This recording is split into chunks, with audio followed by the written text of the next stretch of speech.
የማጭበርበር ስራ እየተከናወነ መሆኑን ቤተክርስቲያኒቱ ደርሳበታለች። ይሄ ጉዳይ ያገባቸዋል በሚል መግለጫ አውጥተዋል። በተቻለ መጠን ብዙ ስደተኞችን ከተለያዩ የአፍሪካ ሀገራት ከሌሎችም ስፍራዎች ብዙ እንተጋለን። ከ500 በላይ ሰዎችን ወደ ካናዳ ለማምጣት ፕሮሰስ ጀምረዋል። ይህንን የማድረግ እቅድ እንደሌላት ገልጻለች። በዚህ ነገር ሰለባ የሚሆኑ ሰዎች ይመስለኛል አሰራሩ ብዙ ምንም ዕውቀት የሌላቸው ሰዎች ናቸው። እንዲህ አይነት ትልቅ ቦታ ለማታለል ይመቻል። ነገር ግን ቤተክርስቲያኑ ኦንላይን አባቶችን ማግኘት ትችላላችሁ።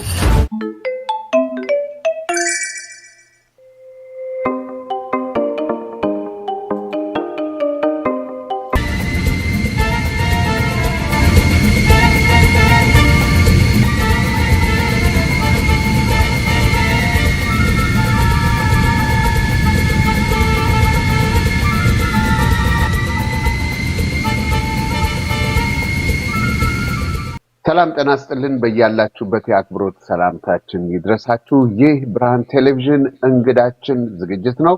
በየሳምንቱ ቅዳሜ ይቀርባል። በሰሜን አሜሪካ፣ ካናዳና አሜሪካንን ይዞ በመላው ዓለም ባሉ ሀበሾችን በሚመለከቱ ጉዳዮች ላይና ተያያዥ በሆኑ ሌሎች ርዕሰ ጉዳዮች ላይ ብርሃን ቴሌቪዥን ከቶሮንቶ ካናዳ ሳምንታዊ ዝግጅቱን ይዞላችሁ ቀርቧል። ዛሬ ቀዳሚ የምናደርገው የኢትዮጵያ ወንጌላዊት ቤተክርስቲያን በቶሮንቶ ከሰጠችው በጣም አስቸኳይና ጥብቅ የሆነ ማሳሰቢያ ጋራ በተያያዘ ነው። ማሳሰቢያውን ላንብበውና ከዛ በኋላ እንግዳችን አቶ ሰመረ መስመር ላይ ይገኛሉ፣ የበለጠ ያብራሩልናል። በኡጋንዳ፣ በደቡብ አፍሪካና በመላው ዓለም ለምትገኙ ስደተኛ ወገኖቻችን ቶሮንቶ ካናዳ የምትገኘው ኢትዮጵያ ወንጌላዊት ቤተክርስቲያን ስደተኞችን በብዙ ቁጥር ለማምጣት ከካናዳ መንግስት ፈቃድ እንዳገኘችና በፓስተር ዶክተር አለማየሁ በኩል ሂደቱ እየተከናወነ ነው በሚል ብዙዎችን የማጭበርበር ስራ እየተከናወነ መሆኑን ቤተክርስቲያኒቱ ደርሳበታለች። የኢትዮጵያ ወንጌላዊት ቤተክርስቲያን በቶሮንቶ በእንዲህ አይነቱ የማጭበርበር ስራ የማትካፈልና ስለ ጉዳዩም ደግሞ ምንም ዕውቀት የሌላት መሆኑን በመግለጽ ከእንደዚህ አይነት ተግባራት እንድትጠበቁ ማሳሰቢያዋን ታስተላልፋለች ይላል። ከቤተክርስቲያኗ የወጣ የማሳሰቢያ መልእክት ነው። ብሬ እስቲ በአንተ በኩል ሰላምታ አቅርብና ወደ ጉዳያችን እንሂድ። ጤና ይስጥልኝ ተመልካቾቻችን፣ እንደምን ሰንብታችኋል? እንግዲህ የብርሃን ቴሌቪዥን እንግዳችን ፕሮግራም ላይ በሳምንት አንድ ቀን ጋዜጠኛ ዳግማዊ ታሪኩ ጋር ከዳጊ ጋር ፕሮግራሞች ይዘንላችሁ እንቀርባለን። ብዙውን ጊዜ ተመልካቾቻችን እናንተን ማህበረሰቡን ይጠብቃል የምንለውን ነገር በሙሉ ይዘንላችሁ ነው የምንቀርበው። በዛሬው ዕለት አቶ ሰመረን ነው ይዘንላችሁ የቀረብነው። በተለይ የኢትዮጵያ ወንጌላዊ ቤተክርስቲያን በተለያዩ ከተሞች በአፍሪካ በተለያዩ ቦታ ላይ በቤተክርስቲያን ስም የሚያጭበረበሩ ወደ ካናዳ እናመጣለን የሚሉት ኢንፎርሜሽን ስለሰማን ይሄ ጉዳይ ያገባቸዋል በሚል መግለጫ አውጥተዋል። ይሄው ዳግማዊ አንብቦላችኋል። እስቲ እንግዲህ ዳጊ ይሄ ነው ያለው። እንኳን ለዛሬው ቀን አደረሳችሁ ተመልካቾቻችን።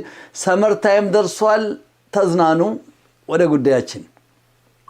እሺ እንግዲህ እንደተጠቀሰው ከኛ ጋራ ዛሬ በዚህ ጉዳይ ላይ ማብራሪያ ለመስጠት የቤተክርስቲያኗ የቦርድ አባላት ከሆኑት መካከል አቶ ሰመረ ይገኛሉ። አቶ ሰመረ እንኳን ወደ ዝግጅታችን በሰላም መጡ። ምንድነው የተከሰተው? ምንድነው እየሆነ ያለው? እንግዲህ የተከሰተው ነገር ምንድነው? እንደምታውቁት ቤተክርስቲያናችን ላለፉት 20 ዓመታት ወይ ምናልባትም ከዛም በላይ ከካናዳ መንግስት የስፖንሰርሺፕ አግሪመንት ፍቃድ አውጥተን በተቻለ መጠን ብዙ ስደተኞችን ከተለያዩ የአፍሪካ ሀገራት ከሌሎችም ስፍራዎች ብዙ እንተጋለን ወደ ካናዳ ለማምጣት። በዚህ ሂደት ውስጥ በመቶ የሚቆጠሩ አበሾችን ወደ ካናዳ ማምጣት ችለናል። ይሄ በብዙ ቦታዎች የታወቀ ነው እና ከዚህም የተነሳ እንግዲህ የኛ ኢንፎርሜሽን፣ የኛ ፕሮግራም፣ የኛ ስታፍ ስሞች ቁጥራቸው ራሱ በተለያዩ ቦታዎች፣ በተለያዩ ከተሞች፣ በተለያዩ ሀገሮች ያው በዚሁ ስራ ስለሚዘዋወር አሁን በዚህ ሰሞን የደረሰን ዜና ምንድነው? በዩጋንዳ እና በሳውዝ አፍሪካም እንደዚሁ ሰምተናል። የኢትዮጵያ ወንጌላዊት ቤተክርስቲያን በቶሮንቶ ተብሎ ከኛ ደግሞ ስታፍ ያንደኛቸው ስም ተጠቅሶ ስልክ ቁጥራችን ተጠቅሶ ከ500 በላይ ሰዎችን ወደ ካናዳ ለማምጣት ፕሮሰስ ጀምረዋል እና ተመዝገቡ ብለው በዚህ መልኩ ሰዎችን ሊመዘግቡ የሚሞክሩ አንዳንድ ግለሰቦች እንዳሉ ሰማን። ይሄንን በመጀመሪያ ያስታወቀችን ቤተክርስቲያን በዩጋንዳ የምትገኝ ቤተክርስቲያን ነች። አሁን ከግማሽ ሰዓት በፊት ከቤተክርስቲያን መሪዎቹ ጋር ሳወራ ነበር እና ከ500 በላይ ሰዎች ኮታ እንዳለና በእኛ በኩል መምጣት እንደሚችሉ ይሄ መረጃ ሐሰት ነው። ከ500 በላይ ሰዎች በቀጥታ የመምጣት እቅድ የለንም። ስለዚህ በአስቸኳይ በሶሻል ሚዲያ ማስታወቂያዎች አውጥተናል ለሚመለከታቸው ሁሉ። በዛም ደግሞ ከተማ ላሉ ወገኖች ደብዳቤ ጽፈናል፣ ደብዳቤው ደርሶናል ብለዋል።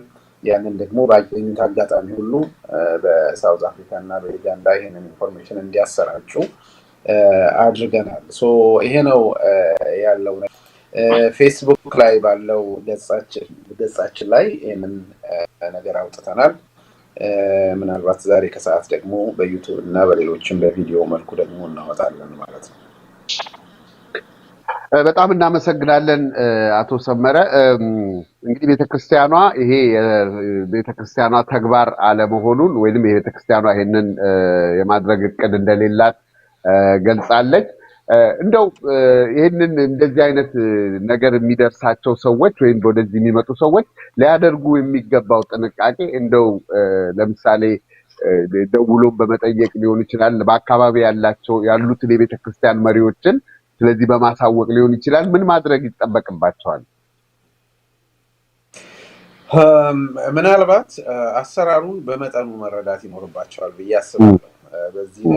ስለዚህ ነገር ሰለባ የሚሆኑ ሰዎች ይመስለኛል አሰራሩ ብዙ ምንም እውቀት የሌላቸው ሰዎች ናቸው።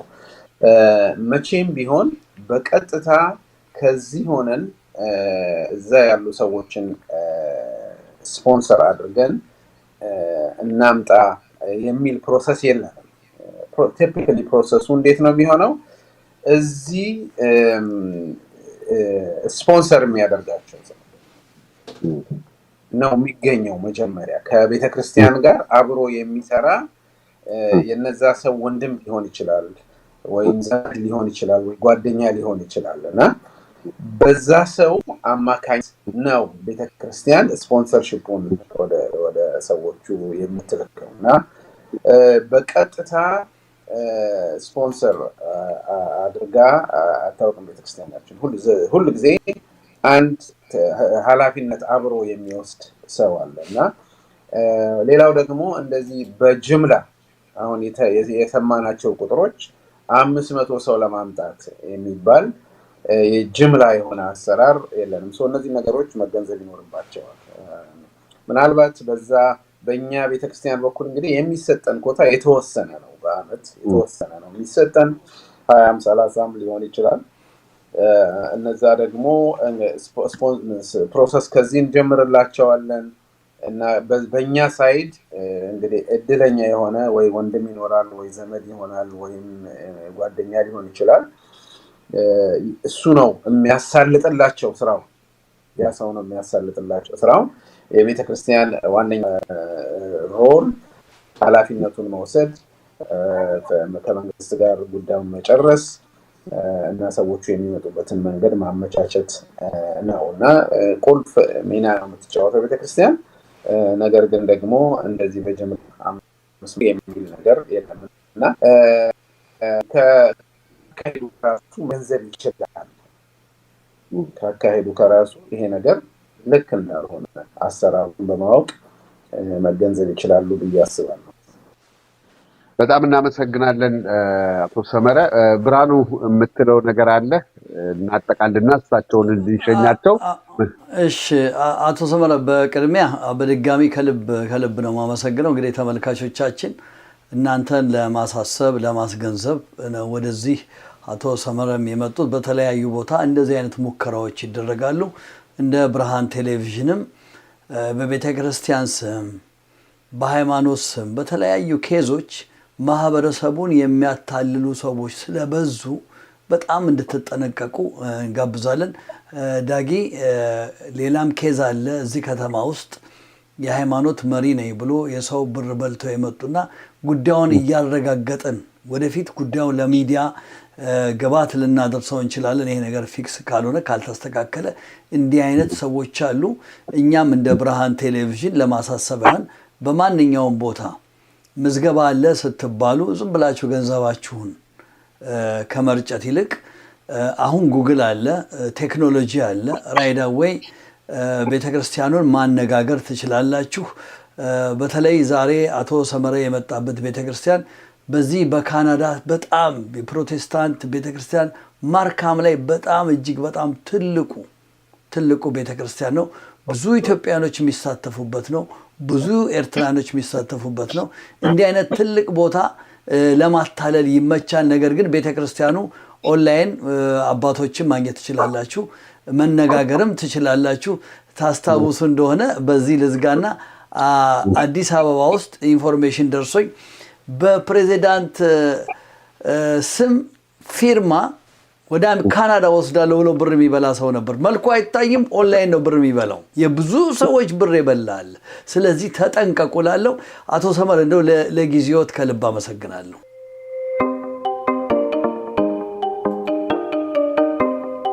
ጤና ይስጥልኝ ተመልካቾቻችን፣ እንደምን ሰንብታችኋል? የብርሃን ቴሌቪዥን እንግዲህ ከ2025 ከጃንዋሪ ጀምሮ የሜምበርሺፕ እየሰበሰብን እንገኛለን። ብዙዎቻችሁ እየተሳተፋችሁ ነው።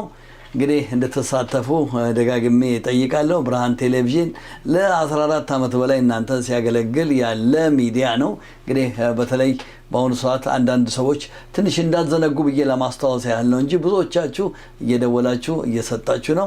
በስልክ ቁጥር፣ በኢሜይል፣ በኢትራንስፈር አድርጋችሁ እንድትረዱን እንጠይቃለን።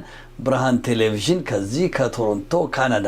በሁለተኛ ደረጃ ብርሃን ቴሌቪዥን ካናዳ የሚል ደግሞ አዲስ ቻናል አለ። እሱንም ሰብስክራይብ አድርጉ። ምክንያቱም የቤተ ክርስቲያንና የአንዳንድ ጉዳዮችን እዛ ላይ ስለማደርግ እዛ ላይም ገብታችሁ ሁላችሁም ሰብስክራይብ፣ ላይክ፣ ሼር እንድታደርጉ አሁንም በድጋሚ እጠይቃለሁ። የእናንተው ብርሃን ቴሌቪዥን ብርሃኑ ነኝ ከብርሃን ቴሌቪዥን።